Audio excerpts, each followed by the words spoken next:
An old woman rocks back and forth, sobbing incoherently.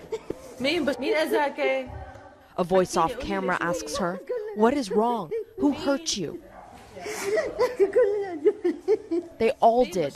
They all did, she responds. She is unable to explain what happened to her or how she ended up here. This was once a school, now turned sanctuary for people from across homes whose homes were decimated. And one only has to look at these images from one of the neighborhoods to understand what forced them to flee. Families literally torn apart as artillery rained down. Gunfire still rings out. They can't return anytime soon. Many of those here don't want to be identified. These siblings' father was killed, a woman who prefers to stay off camera explains. They were taken by pro-Assad thugs. They ended up in a house in an Alawite neighborhood where they had their hair oddly dyed and cut. No one knows why.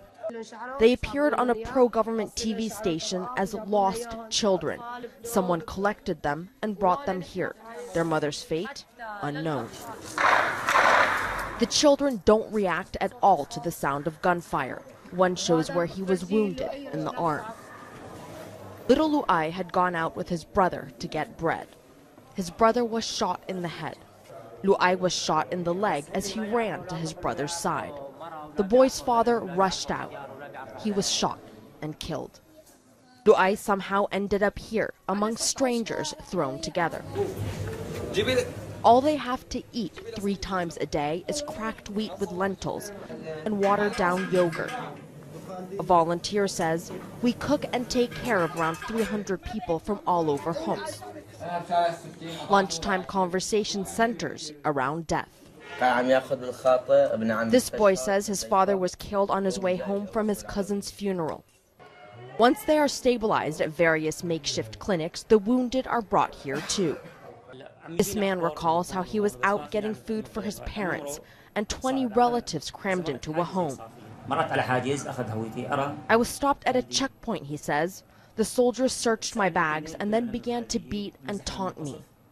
They told me to leave, but I refused. Not without the food. We need to eat," I begged them. They threatened to detain me. Forced to leave, he was then shot twice in the leg as he turned the corner. Another man says he was watering plants on his roof when suddenly the shelling started. Neighborhood youth were able to get him to a secret clinic, and then he was brought here. "My house was destroyed," he says, "and I lost both my legs. I don't know where my kids, my family is. Are they dead or alive? I don't know." He implores the UN for help. "We need security for us and for our children who are still alive." His voice cracks as he continues. "Those who are dead are gone. But what about those who are alive?" Arwa Damon, CNN, Beirut.